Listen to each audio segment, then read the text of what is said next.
नमस्कार दोस्तों, मैं जी चारण फिर से एक बार आपका एसएससी करनी क्लासेस के यूट्यूब चैनल पे आपका स्वागत करता हूं। हम संवैधानिक विकास पढ़ रहे थे और भारतीय संवैधानिक विकास की जो श्रृंखला थी उसी को अपन आज आगे बढ़ाएंगे।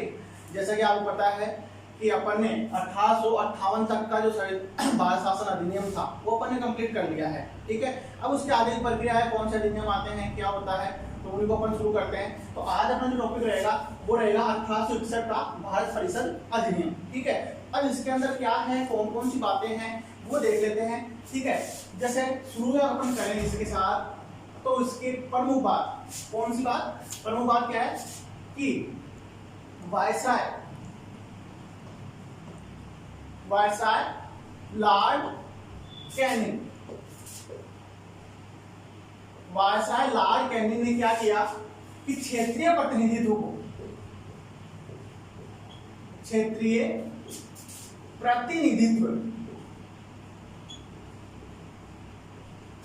को बढ़ावा देते हुए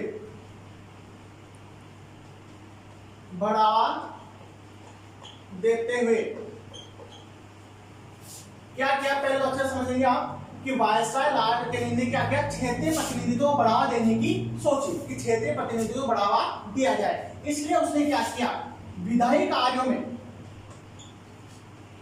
कार्यों में भारतीयों को शामिल किया। देखिए अच्छे समझिए इसको कि वायसराय लॉर्ड कैनिंग ने क्या किया, क्षेत्रीय प्रतिनिधित्व को बढ़ावा देने के लिए, ठीक है, क्या किया, विधायी कार्यों में मतलब कानून से संबंधित कार्यों में भारतीयों को शामिल किया गया। पहली बार इस एक्ट के तहत 1861 का भारत परिषद अधिनियम के तहत क्या किया था, पहली बार लॉर्ड कैनिंग ने क्षेत्रीय प्रतिनिधित्व को बढ़ावा देने के लिए विधायी कार्यों में पहली बार भारतीयों को शामिल किया। और इसी एक्ट के साथ में अपन जानते हैं कि संवैधानिक विकास की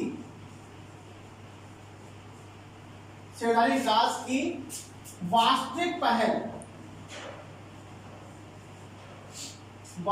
पहल इसी एक्ट को माना जाता है।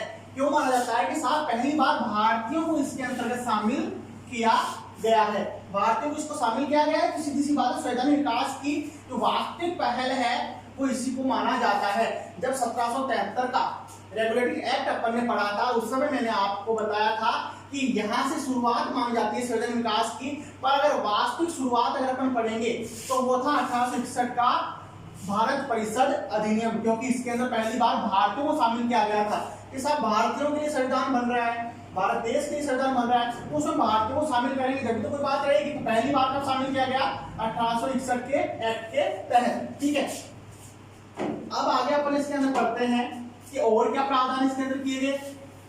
ये तो अपना पहला पार्ट जो कि अपन इसके अंदर विधायी कार्यों में इनको शामिल किया गया, किसको, भारतीयों को। अब देखते हैं इसका नेक्स्ट पॉइंट।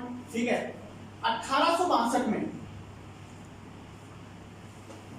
क्या, 1862 में 3 हाई कोर्टों की मतलब उच्च न्यायालयों की स्थापना की गई। कौन सा था, पहला कलकत्ता, सेकंड बंबई और थर्ड मद्रास।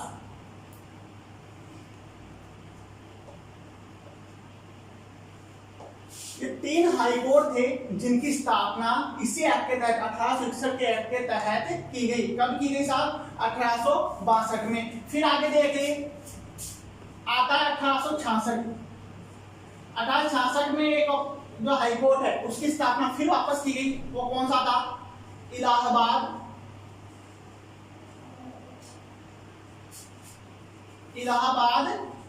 High court. ठीक है, 4 हाई कोर्टों की स्थापना हो गई। कौन से एक्ट के तहत, 1861 के एक्ट के तहत। ठीक है, वापस समझिए, 1862 में 3 हाई कोर्टों की स्थापना हुई, उच्च न्यायालयों की स्थापना हुई। पहला था आपका कलकत्ता, दूसरा बंबई और तीसरा मद्रास। ठीक है, फिर अगर अपन आगे चलते हैं 1862 से 1866 में 66 में होता है आपका इलाहाबाद हाई कोर्ट की स्थापना, जो इसकी स्थापना हुई। अब आगे देखते हैं इसके अंदर आगे और क्या प्रावधान किए गए, उन्हीं चीजों के ऊपर अपन वापस चर्चा करते हैं आगे।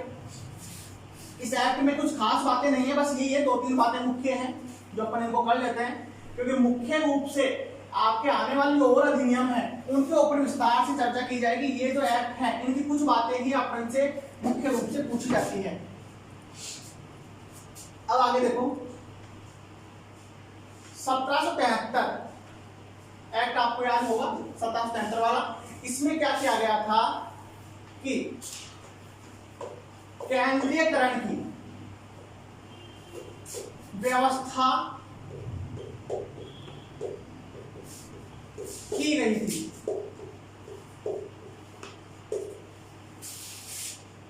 कैसे की गई थी इसको सुन लो। केंद्रीयकरण की व्यवस्था की गई थी, अपने 3 प्रेसिडेंसी थी, बंबई, बंगाल और मद्रास। अपन ने क्या पढ़ा था कि जो बंगाल था इसके अधीन कर दिया गया था बंबई और मद्रास को, बंगाल के अधीन किया गया था। इस एक्ट के तहत 1861 के एक्ट के तहत क्या किया गया कि आपके जो ये बंबई और मद्रास थे इनको बंगाल से बिल्कुल आजाद या कह सकते हो आप स्वतंत्र कर दिया गया। ठीक है, नेक्स्ट बात इसके अंदर क्या थी कि और क्या किया गया,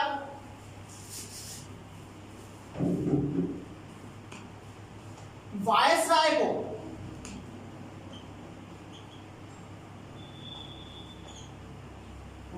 को कुछ काम दिए गए कि कौन कौन से नए काम दिए गए इस एक्ट के तहत, वो देखिए। पहला काम था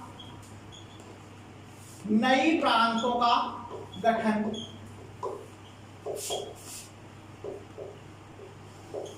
सेकेंड वीटो पावर।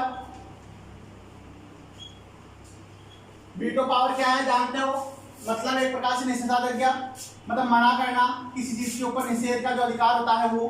थर्ड था आपका अध्यादेश जारी करना।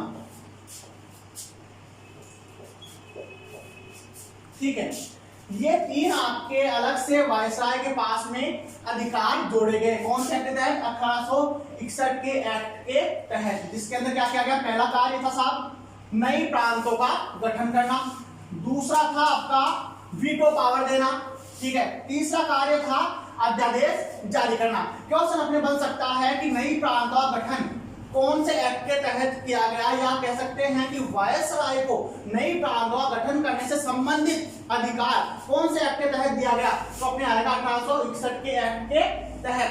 कौन से एक्ट के तहत, क्वेश्चन सुनना, कौन से एक्ट के तहत केंद्रीकरण व्यवस्था को वापस विकेंद्रीकृत व्यवस्था के अंदर तब्दील किया गया, 1861 के एक्ट के तहत। ठीक है, तो ऐसे क्वेश्चन है कई बार बनते हैं। कौन से एक्ट के तहत 3 हाई कोर्टों की सर्वप्रथम स्थापना की गई, 1861 के एक्ट के तहत। कौन कौन से, वो भी अपन ने 3 जिक्र कर लिया है। फिर आपके पास शासक में इलाहाबाद का है एक क्वेश्चन, वो पूछा जा सकता है। ठीक है, एक बात और आप इसमें देखिए,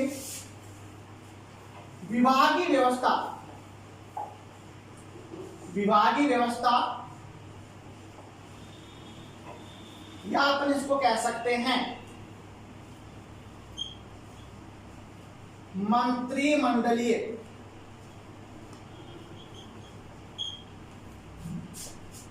व्यवस्था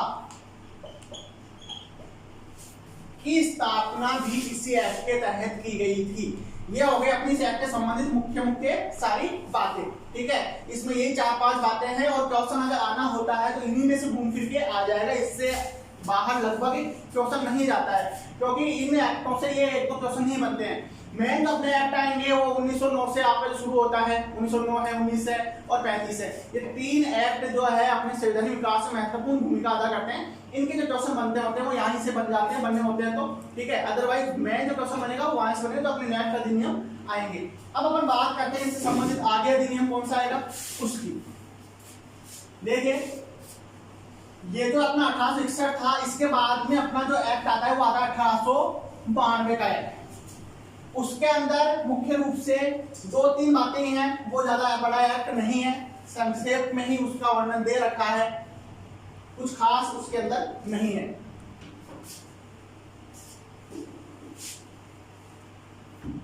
देखिए 1892 का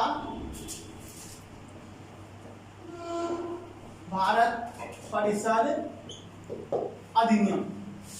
देखिए 1892 के अधिनियम के अंदर कौन कौन सी बातें थी उनके ऊपर अपन चर्चा कर लेते हैं एक बार। पहली बात, जो आपकी विधान परिषद थी,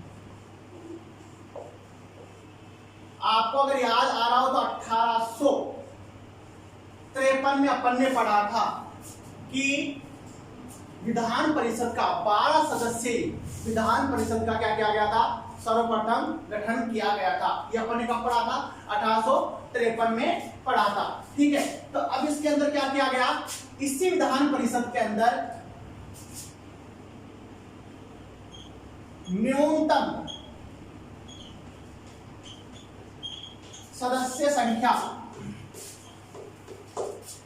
10 कर दी गई तथा अधिकतम 16 कर दी गई। देखिए अच्छे से क्या किया गया, 1853 के अंतर्गत जिस विधान परिषद का गठन किया गया था उसमें सर्वप्रथम 12 सदस्य थे। अब उसी को आगे बढ़ाते हुए 1892 के अधिनियम में क्या व्यवस्था की गई कि न्यूनतम उसकी सदस्य संख्या कितनी कर दी गई, 10 कर दी गई, और अधिकतम कितनी कर दी गई, 16 कर दी गई। ठीक है, अब बात करते हैं इससे संबंधित आगे कौन सी बात आई इसके अंदर, वो देखते हैं। देखो इसमें दूसरी बात मुख्य रूप से क्या रखी गई कि निर्वाचन व्यवस्था को अपनाया गया। निर्वाचन व्यवस्था को अपनाया गया, समझिए इसको। निर्वाचन व्यवस्था तो अपनाई गई, पर क्या किए, पूर्णतया अप्रत्यक्ष। पूर्णतया कैसे थी, अप्रत्यक्ष थी। उसके बाद में क्या किया गया, आपके संसदीय शासन या कह सकते हो आप प्रतिनिधि शासन,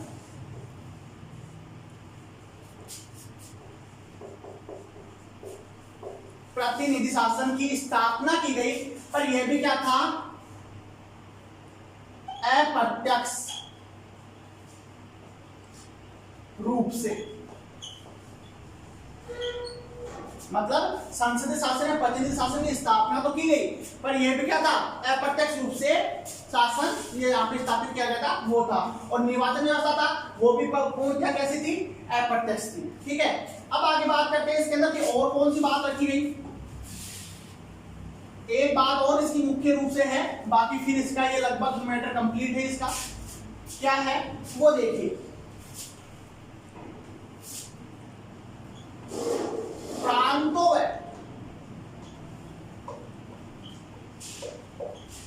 प्रांतों व राज्यों में भारतीय सदस्यों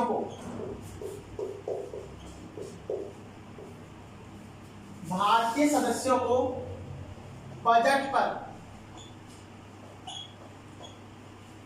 विचार विमर्श करने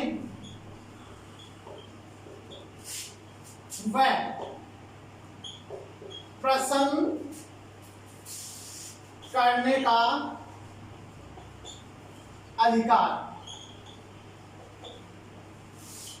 ठीक है, देखिए अच्छे से, प्रांतों और राज्यों के में भारतीय सदस्यों को, भारतीय लोगों को कह सकते हो आप, भारतीय लोगों को बजट पर एक तो क्या क्या अधिकार दिया गया, विचार विमर्श करने का अधिकार, दूसरा प्रश्न करने का अधिकार। मतलब क्या आप बजट पर क्या कर सकते हैं, प्रश्न पूछ सकते हैं, उससे संबंधित विचार विमर्श कर सकते हैं। ये कौन से एक्ट के तहत दिया गया, 1892 के एक्ट के तहत। ठीक है, तो दोस्तों अपने दो एक्ट हो गए आज, 1861 प्लस आपका कौन सा हो गया, 1892। ये दो एक्ट अपन ने पढ़े हैं। और इन दो एक्ट का जो संबंधित मैटर था वो अपन ने कंप्लीट किया है, लगभग लगभग जो इसमें पूछा जाता है वो अपन ने कंप्लीट इसमें कर लिया है। अब अपन जो नेक्स्ट क्लास रहेगी अपनी, उस नेक्स्ट क्लास में अपना जो मैटर रहेगा वो रहेगा 1909 का अधिनियम, ठीक है, जो कि काफी महत्वपूर्ण अपने एक प्रकार से संविधान विकास के लिए माना जाता है। और इसी के साथ में आज अपनी क्लास यहीं पे समाप्त होती है। आप बताइएगा कैसी रही क्लास, और लाइक एंड कमेंट जरूर आप वीडियो को करें।